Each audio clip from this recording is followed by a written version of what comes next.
Don't redesign your website yet. Seriously, don't touch a pixel until you know exactly what's stopping users from converging. Because most redesigns fail not from bad design but from skipping the audit.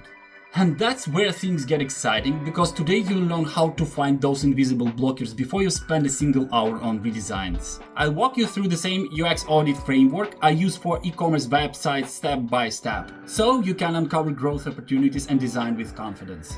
I spent years auditing digital products from e-commerce stores to B2B lead generation websites, and here is what I discovered. A good UX isn't about tastes or opinions, it's about patterns, data, and real behavior. So let's connect everything together. We are gonna go through the process slide by slide so you can replicate it in your own work. Before we dive into analytics, let's see what kind of results this approach can bring. A home and hardware store improved checkout conversions by 41% after implementing just a few audit-based hypotheses.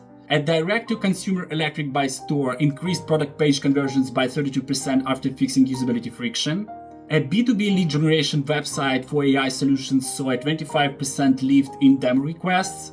And a blind service installation lead generation website boosted leads by over 20%. That's the power of auditing before redesign. Now, here's the exciting part. This is the actual checklist behind those results. It includes 100 checks collected from Baymert Institute, Nielsen Norman Group, and Google UX Playbook for Retail. You can use it in 3 ways: full manual audits, checking each page step by step. As an instruction for AI, ask it to analyze the screenshot using the checklist. For batch checks, have GPT review multiple product pages and score compliance. You will find the download link in the description.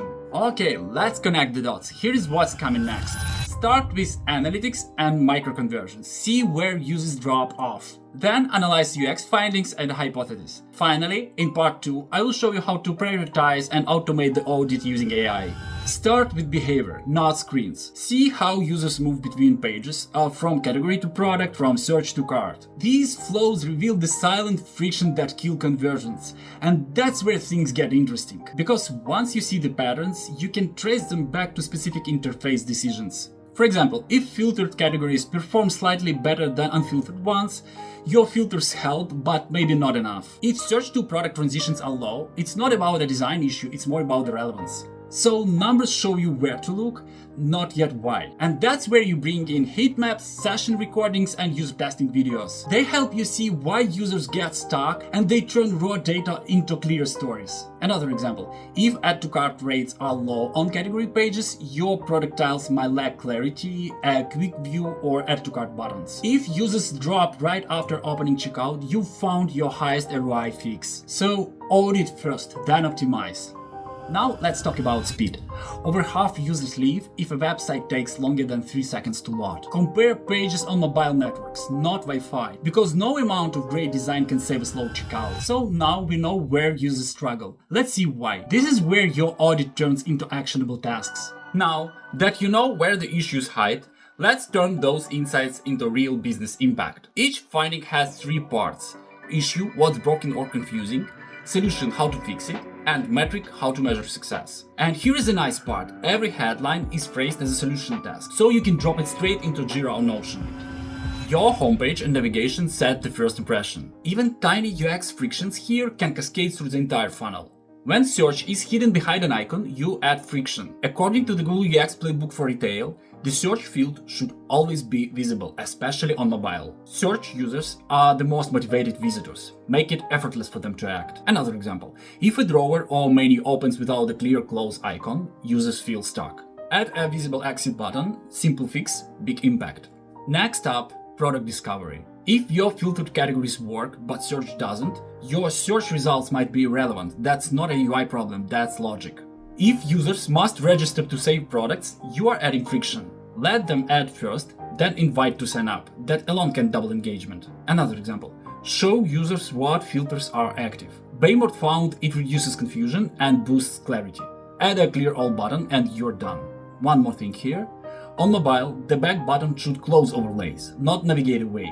One small tweak, huge difference in completion rates. Let's look at the checkout user flow. If users go back from checkout to browse again, they might be missing some information here. Add clarity here. Delivery time, return policy, payment methods, so remove doubt and increase trust. Technical issues. Even minor errors like 502s can ruin credibility. Always log, test, and validate real user journeys, not just QA scenarios. Now, let's make it measurable. Let's score your website and competitors using the checklist. +1 for best practice, 0 for partial compliance, and -1 for violation. This turns subjective opinions into objective UX metrics. Prioritization. Don't prioritize too early. Wait until you see the whole picture. Then, find the task with the highest impact and lowest effort. And here's where collaboration matters. Do this with the client or team to align on goals. Let me mention about AI. Almost every step of the audit can be accelerated with it. You can ask AI to analyze screenshots and spot usability issues, summarize analytics and find weak points, generate benchmark comparison automatically, even score findings using RISE or ICE models. I've included an AI prompt sheet in the same file with ready-to-use comments to speed up your workflow.